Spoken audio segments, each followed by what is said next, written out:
Good morning. More on the Dhammapada and more on the section that I was talking about yesterday, which is the path. So the path is the Eightfold Path, and it referred also to the Four Noble Truths. And now there's the whole of the Dharma in this section, actually.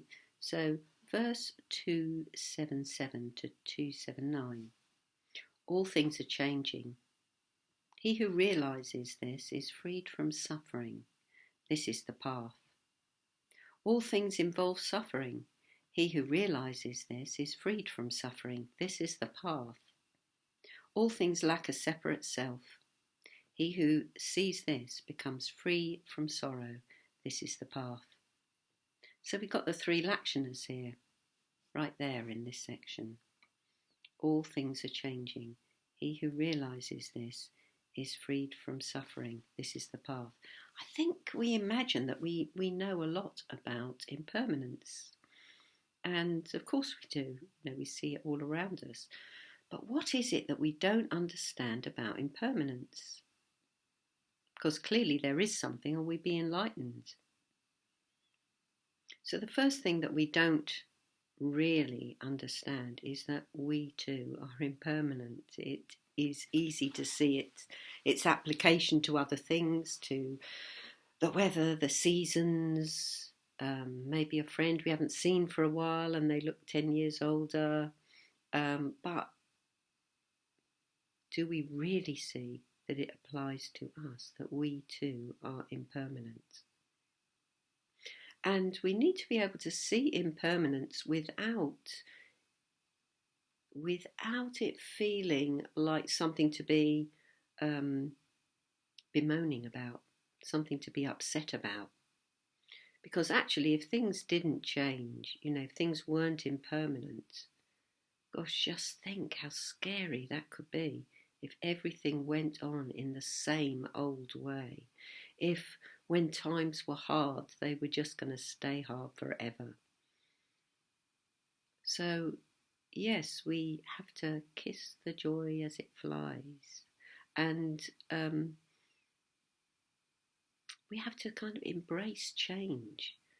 And that can make us much, much more appreciative of everything around us, of the fact that we're alive now, and enjoy the things that we enjoy without grasping, without craving that they last for longer, because it's their very nature, it's their very impermanent nature that makes them so wonderful. We'll enjoy being on a beach in Crete, say, because we're not there all the time. If we were in a place where it was sunny every day, it was boiling hot, and the waves were crashing towards us all the time, in a way we wouldn't notice them in the end. So we become what's called habituated. And when we become habituated, we don't notice. I was aware of this the other day when I was looking at the garden, and I was thinking, I'm not going to be very much longer in this garden because we're moving. And I was remembering when I first moved here, which is 18 years ago in 2002, and I was amazed. I was bowled over by the garden. And I was thinking, gosh, I've never owned a really big tree. Now, that's a ridiculous thing anyway. How can you own a tree? You can't own a tree because, well, here we are, we're moving. It's not my tree. But I was like a guardian, you might say, of this garden. And it felt a wonderful thing. And over the years, I do appreciate it, but I have become a bit habituated, and now I find there's a resurgence of appreciation because I'm not going to be here. We're not going to be here much longer.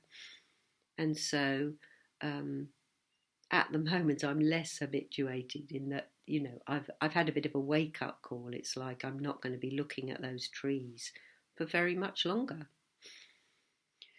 So with impermanence, we need to let it drop much deeper and realise that it is the transience of everything that makes it so wonderful. and at times helps us with forbearance, because if we're having a tough time now, it's not going to last. And it can seem at the moment with, having spent all this time in lockdown, and although it's easing up, there are still restrictions. And, you might well look back at this time and see what was really positive about it. Maybe you've had a realization that you need more time on your own, that it's actually a lovely thing to have space and time to relax, or time to just stop and look at the world. So yes, there may have been difficulties, but there's also probably been some very positive aspects to being restricted in some way. So the second verse I read out was, all things involve suffering. He who realizes this is freed from suffering. This is the path. So the Buddha, as you know, when he saw the 4 sights which prompted him to go forth from home, one of the first sights he saw was old age, sickness, and death. But all those things, he realised, are caused by birth, by the fact that we're born. So how does birth involve suffering? I mean, it's a time when we rejoice, isn't it? And I'm just reminded of Ajahn Chah. There's a wonderful book called, and I can't remember it, something from the heart. Anyway, Ajahn Chah, what he said was, why is it that when people die, everyone is really upset, but at birth they rejoice, because it is birth that leads to death? Well, that's quite a profound statement, and not one that maybe we easily understand. But what we can understand is this, that when you're, I'm sure you'll realise this if you're a parent, that the minute you give birth, you are responsible. You have this intense love for this being that you've given birth to, but you're going to be responsible for the rest of your life. And the responsibility can be overwhelming. Not in terms of what you've got to do, but you want to protect this precious being, and you're not going to be able to. So, like, you're going to have FaceTimes. You're going to face times when, for example, their first day at school, and you are going to think, who's going to be looking after my precious little child? Are they going to be up to it? What are the dangers out there? What about the first day they walk to school or something like that? So immediately there's anxiety and fear associated even with giving birth, let alone the pains of actually giving birth. So even the most joyful things, we go on holiday, and many years ago I remember being on a beach in Crete actually, and it was the last day of the holiday, and I was unused to holidays.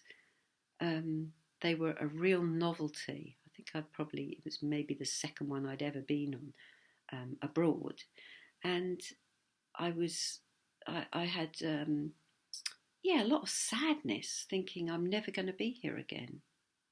I'm never going to be in this beautiful place again. So even though there are wonderful things to experience, we know that they're going to end. So it's because of their impermanence that there is suffering. And all things lack a separate self. He who sees this becomes free from sorrow. This is a much more difficult area to talk about, insubstantiality, as it's sometimes called. And there are various levels, I think, that we can understand that there is no there's no essence. There's no essence that is ourself that can be found. Yeah, so I'm going to leave it there for today, and I might talk about that more some other time. Bye for now.